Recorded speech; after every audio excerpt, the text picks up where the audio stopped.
Okay, so Demolition Man for the SNES. It was a pretty decent movie back in the day when I was growing up. It wasn't a masterpiece, but it was still good, cheesy fun to watch.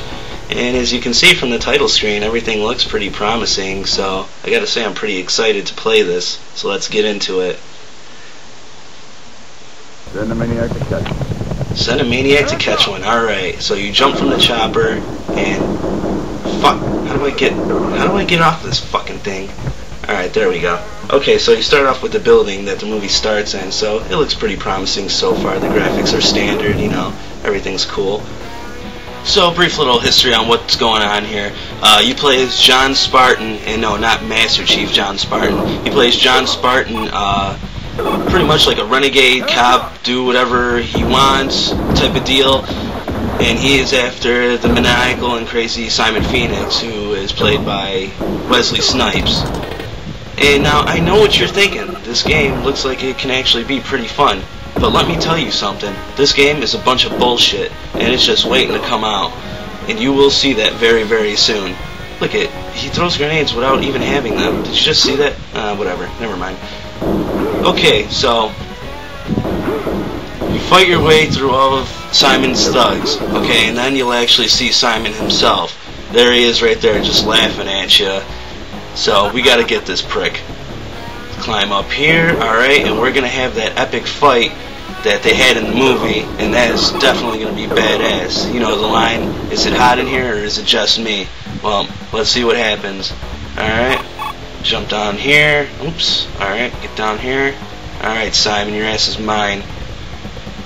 And... oh shit, what the fuck? Alright, try that again. I just got blown up. Alright, I probably just gotta run from the explosion, and then I'll be able to get into the epic fist fight that occurs later down the road here. Alright, so now try this again. What the fuck, I did it again. Alright.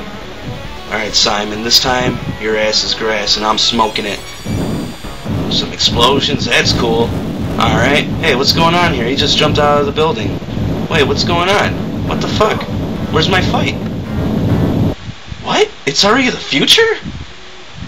Well, what the fuck? I thought I was gonna see a fight. Whatever. Maybe they just didn't have time to include it or something like that, so let's just give it the benefit of the doubt and try level 2, right? Alright. Okay, so now level 2 is gonna start you off in the museum area, like in the movie, and it kind of plays a little weird. It's totally different, as you can see, from the other levels. This is like Smash TV now. You know, you just kind of run it, gun it, pick up a few power-ups, and, you know, whatever. Now check this out. This is something that I really did want to get into. Now you see that force field right there? You gotta rescue the hostages in order to open it up. So, what you have to do is run through each room and grab those little dudes right there. And they always say, be well after you rescue them, and that is going to be etched into your fucking brain, because that's all that you keep hearing throughout the whole level is nothing but be well. Be well. Over Be well. and over Be well. and over Be well. again. Be well. It is so fucking annoying. I Well. don't even know where to begin with it, you know? It's just like, man, fuck them for doing that. Seriously. Now we made it to the end of the level. Alright, so this is cool. Check it out. This looks familiar from the movie.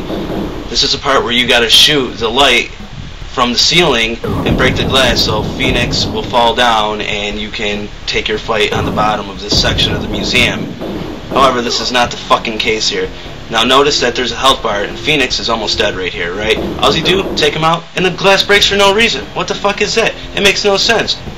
Okay, so you want to know what would have made sense? Is if the light fixture up top had a life bar of its own, you shoot that, you take it down, and boom, Phoenix falls down. But no, heaven forbid we try to make any fucking sense of all of this. Alright, well, moving on. Okay, now you see all this debris right here? Now, I'm just going to kind of inch towards it, right? Okay, and try and get like a good jump, and boom, look at that, it just sucked me in. It sucked me in. I am not bullshitting you. What kind of shit is that? I don't get it. Well, whatever. Did you know this, that when you die, the game actually asks, do you really want to continue? As if it's kind of trying to tell you, like, do you really want to put up with this fucking bullshit of a game? Well, I want to hit no, but let's persevere and go on. Also, another thing that I just need to ask is, where the hell did Simon Phoenix recruit all these guys? Now, in the beginning of the game, I can see that because he was already an established thug, but he's in the future now, several decades into the future, might I add, and he's already got a fucking army. What the hell's going on? I mean, you're Sylvester Stallone, and you got the fucking police force with you, and you don't even have backup at all. You got nothing. But yet Simon Phoenix, for some fucking strange reason, just seems to have his whole fucking entourage and clique backing his shit up.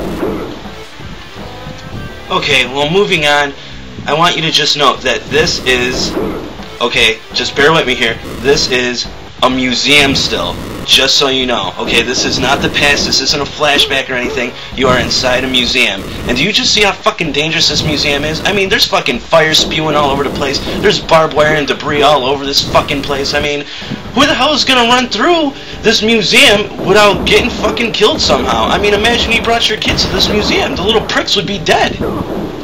I mean, I am Sylvester Stallone, and I can't even get past this fucking museum. It's not even the bad guys that are killing me. It's the obstacles that are destroying me. So riddle me this. How the fuck is a normal civilian gonna take a walk through this fucking museum when Sly Stallone can't even do it with a gun? Okay, well, we finally made it to Phoenix on the street level. Oh, I mean, I'm sorry, the museum level. Now, what do you think you gotta do to him? You can't shoot him from up top, right? So you gotta climb this, and wait a minute, no you don't. He just lights you up like a fucking Christmas tree. Look at this, man. He is just blowing me away. I should already be dead, honestly. Okay, so how do we beat him? Well, the answer is simple. All you gotta do is just stay down here and just keep lighting his ass up while you dodge the explosives. Now, here's the thing though, that ledge up there, it really leads you to believe that that's where you gotta go. You would never think that those barrels up there have highly flammable containers or whatever the hell you want to call them up there. So when you go up there, it's pretty much just a trap. You're just getting yourself killed, and they're just like, hey, why don't you climb up on this and try and take me out, motherfucker, because once you do, your ass is mine. So fucking unfair. But it does turn out Phoenix is a bitch, and he will go down with these after just only a few shots, so thank fucking God. Moving on, we finally made it to level 3, and look at this place. Does this remind you of any part of the movie? Just please tell me, does it? Because to me, I don't fucking remember there being some future car place where killer robot car machines are trying to fucking smash you. I don't remember that at all. I remember the one car scene from Minority Report, and that was a future movie, but that's only set 20 more years from now, to be honest with you, or something like that. Now, this is a very lame and uninspired level. I mean, the developers were just like, you know what, fuck this, let's just get a movie out there, or, I'm sorry, a game out there based on this movie, and just call it a fucking day already. I need to go home and drink a beer. I mean, God forbid we can just try and put a little more thought into this and a little more effort to try and actually get a solid game out there. Look at this, look at this. A fucking car just fell on me. Hey, you remember in Demolition Man when fucking cars fall on Sylvester Stallone? Well, one thing that is a lot more believable is that he took that fucking car like a champ. Yeah, I can see Sylvester Stallone doing that. What, you can't? Anyways, you take out this stupid fucking car machine and you move on to the next level. Big whoop. Okay, so check it out. This is the train from hell, and I'm going to tell you why, because this fucking train is so annoying. I can't even get past this right here, okay? There's like no indication or anything. Sure, they're separate cars, but most trains nowadays, let alone in 2036, have a fucking door where you can get from one cart to the other. But apparently in 2036, we've abandoned this whole entire issue. So, moving on. Let's just keep on going. Since we can't go through the normal human being way, we're going to do it from up top here. Okay, and when you do get up here, forget about not getting hit by the shit that's just hanging outside, like the little lights or whatever the hell they are. You always get pegged by these fucking things. I mean, you have to be a precog in order to not get hit by them. It fucking sucks. Alright, come on, fucker. Alright, here we go. Shit! Well, alright, there it is, you seen it. Demolition Man for the SNES. It sucks. There's nothing more I can get into. I already made about 9 minutes worth of footage with this fucking thing, and I mean, as you can see, just going on and on about it is just considered rambling. So, as usual, I'm done with this shit. I'll see you next time.